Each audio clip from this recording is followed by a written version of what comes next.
Most people think of old cameras as harmless relics, nostalgic, maybe even charming, but sometimes the past clings to things in ways we can't see. This story isn't about a camera that takes pictures. It's about a camera that takes something much more. It started when Mark, a quiet man with a love for antiques, stumbled across a battered Polaroid at a neighborhood yard sale. The seller, an elderly woman, seemed eager to get rid of it.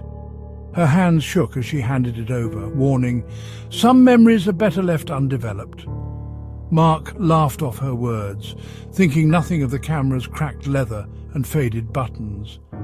He brought it home, setting it on his kitchen table, planning to clean it up and maybe snap a few photos for fun. That night, as Mark sat alone in his apartment, he noticed something strange.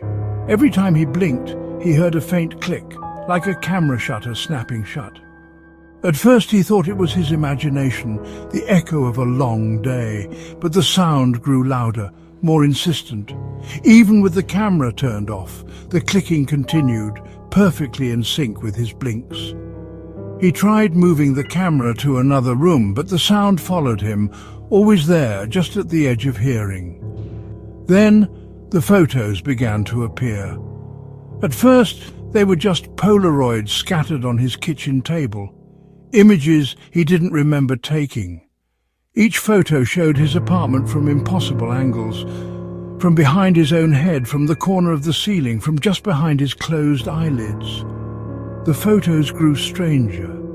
Shadows stretched across the walls, faces grinned from the darkness, faces Mark had never seen before. In every picture, something was getting closer, just out of focus, just behind him. Mark tried to stay awake, terrified of what he might see if he closed his eyes, but exhaustion always won. One night, he woke to find his eyes wide open, unable to blink, as if something inside him was holding them apart. In the mirror, he saw himself smiling, a wide, unnatural grin. His hands clutched the Polaroid camera, but he couldn't remember picking it up. He tried to scream, but no sound came out. The next morning, a new photo appeared.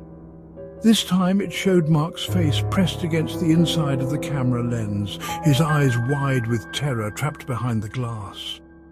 He realized with horror that he was no longer in control. Something else was blinking for him now.